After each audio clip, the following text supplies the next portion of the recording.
राजधानी भोपाल के सरकारी स्लॉटर हाउस से 26 टन गोमांस मिलने के बाद भले ही नगर निगम ने कत्ल खाने को सील कर दिया हो, लेकिन इसे संचालित करने वाले असलम कुरैशी उर्फ असलम चमड़ा का दबदबा अभी भी खत्म नहीं हुआ है। स्लॉटर हाउस के सामने स्थित वो जमीन जिसे नगर निगम मेट्रो परियोजना को दे चुका है, अब भी उसके कब्जे में बताई जा रही है। इस जमीन पर न सिर्फ भैंसे रखी गई हैं, बल्कि कई संदिग्ध गतिविधियां भी जारी हैं। सबसे चौंकाने वाली बात ये है कि यहाँ चल रही कई गाड़ियों पर नगर निगम भोपाल लिखा हुआ है, जबकि ये वाहन भोपाल के नहीं बल्कि दूसरे शहरों में रजिस्टर्ड हैं। इन गाड़ियों को पीले रंग से रंग कर निगम की गाड़ियों के रूप में शहर में बेखौफ दौड़ाया जा रहा था।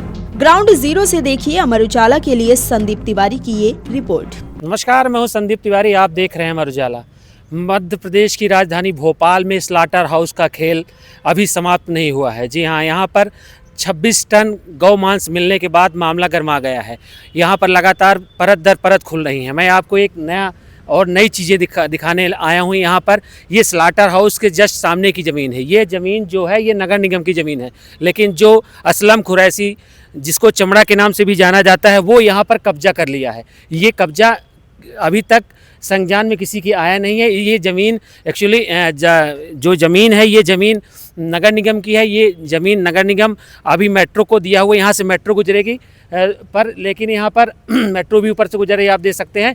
यहाँ पर ये नगर निगम के नाम से गाड़ियाँ भी, ये यहाँ पर जो गाड़ियाँ आप देख रहे हैं नगर निगम लिखा हुआ गाड़ियाँ यहाँ पर खड़ी हुई हैं। यहाँ पर स्लॉटर आप देख सकते हैं, यहाँ पर भैंसें भी हैं। यहाँ भैंसें आती हैं बाहर से कटने के लिए, यहाँ भैंसें रहती हैं।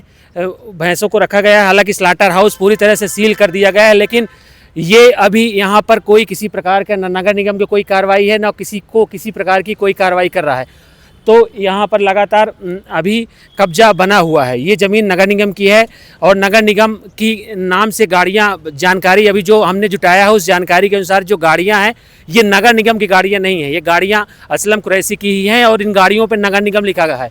एक यहाँ पर बैठे हुए मैंने उनसे बात किया तो उनका कहना है किसी क्षेत्रीय नेता का दखल है, उन्होंने ये ज़मीन उनको दिलवाई है, जबकि ये नगर निगम की ज़मीन है, लेकिन इस पर कोई किसी प्रकार का कोई कार्रवाई नहीं हो रही। तो इससे समझा जा सकता है कि किस प्रकार से जो असलम कुरैशी है उसका यहाँ दबदबा रहा है, नेताओं पे बैठ रही है, अधिकारियों पे बैठ रही है, लोगों उसको जो यहाँ के अधिकारी और नेता हैं उसको संरक्षण देते रहे। इसी वजह से इतना बड़ा साम्राज्य उसने खड़ा कर दिया। आज वो दुबई और मुंबई जैसे शहरों में घूमता रहा है और यहाँ पर अकूत संपत्ति बनाई है। अब हालांकि वो स्लॉटर हाउस इधर सील हुआ है, उसके बाद वो जेल में भी है, लेकिन अब देखना ये होगा कि ये ज़मीन कब खाली कराई जाएगी।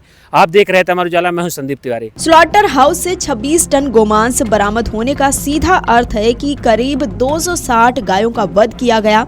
आरोप है कि ये पूरा खेल जहांगीराबाद स्थित सरकारी स्लॉटर हाउस के भीतर चल रहा था और मांस को बाहर सप्लाई किया जा रहा था। इस मामले में असलम कुरैशी को मुख्य साजिशकर्ता माना जा रहा है। पुलिस ने उसके खिलाफ FIR दर्ज कर उसे जेल भेज दिया है, लेकिन सवाल ये है कि ये सब इतने लंबे समय तक कैसे चलता रहा। जानवरों की खाल बेचने से शुरुआत करने वाला असलम चमड़ा आज भोपाल में एक बड़े कारोबारी साम्राज्य का मालिक बताया जाता है। सूत्रों के मुताबिक उसके पास शहर में 35 से ज्यादा प्रॉपर्टी है, जिनमें कई आलीशान बंगले शामिल हैं। आरोप है कि उसे क्षेत्रीय नेताओं और अधिकारियों का संरक्षण मिला, जिसके चलते उसे लगातार सरकारी ठेके मिलते रहे और स्लॉटर हाउस का संचालन 20 साल के लिए उसके हाथ में रहा। असलम चमड़ा की जीवन शैली भी जांच के दायरे में है। बताया जाता है कि वो जुआ खेलने के लिए मुंबई से लेकर दुबई तक जाता रहा है। उसके पास कई महंगी गाड़ियां हैं और सट्टेबाजी से जुड़े नेटवर्क से भी उसके तार जुड़े होने की चर्चा है। सवाल ये भी उठ रहा है कि आखिर इतनी संपत्ति और रुतबा उसे कैसे मिला। इस पूरे मामले में सबसे बड़ा सवाल नगर निगम और प्रशासन की भूमिका पर उठ रहा है। जानकारी होने के बावजूद वर्षों तक न तो अवैध गतिविधियों पर रोक लगी और न ही कब्जों पर कार्रवाई हुई। अब जब मामला उजागर हो चुका है तो स्लॉटर हाउस सील करने से आगे बढ़कर क्या पूरे नेटवर्क पर कार्रवाई होगी या फिर ये मामला भी फाइलों में दब जाएगा, इस पर सबकी नजरें टिकी हुई हैं। Video desk amarujala.com। आपके राज्य की खबरें, आपके शहर की खबरें सबसे पहले जानने के लिए देखते रहें अमर उजाला। चैनल को सब्सक्राइब जरूर कर लें और पाएं हर अपडेट।